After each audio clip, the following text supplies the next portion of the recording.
Hallelujah. Now good morning, better people wey Baba God don bless. Today we dey rejoice for the kindness wey Papa God be to us, because na him be the God of kindness. This kindness of Baba God, e no dey scatter, e dey accurate, e dey intentional, e dey chim, e dey steady, and e dey rich for inside love.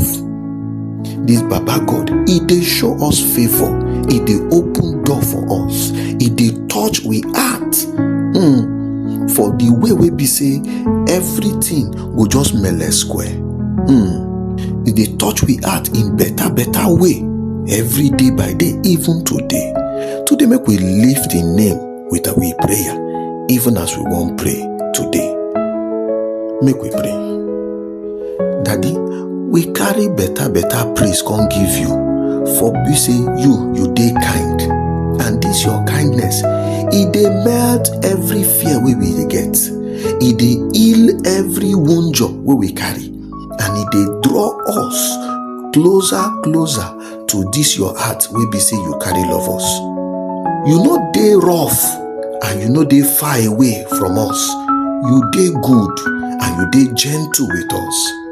No wonder your word declare for inside Titus chapter 3 from verse 4 go reach verse 5, where talk say, but when God our Savior show us the kindness and love wey he get for us, he can't save us not be because we do good, but na because of him mercy. He make us new children, come give us new life through the Holy Spirit. Daddy, thank you, Daddy, thank you for this your constant kindness wey dey carry sama we woto. Thank you for be say you dey carry us go up even when we don go down. And you dey lead us with rope wey be say na love be that rope wey dey carry dey draw us close to yourself.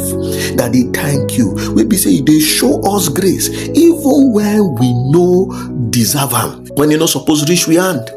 Daddy, today we thank you. Daddy, today we say make you help us, make we no take this your kindness take play kashi, no take am throw away. Daddy, teach us today, make it be say we go fit show this same your kindness to people wey dey around we life, as we dey go out and for everything wey we dey do, for the word wey we dey talk, for the way we dey behave, and for the way we dey demonstrate alias attitude. Daddy God, today you dey kind, you dey kind, and we love you for this your kindness. In Jesus' name we don carry pray. Amen. So my brother, my sister, as you dey comot today, make Baba God kindness make it show for your life, make it show for the work wey you dey do, make it show for your family, make it show for every, so that when you come back in the night, when you wan sleep, when you reason the matter wey Baba God don do, you go say true, Baba God dey kind to me. Make you go succeed today. Amen.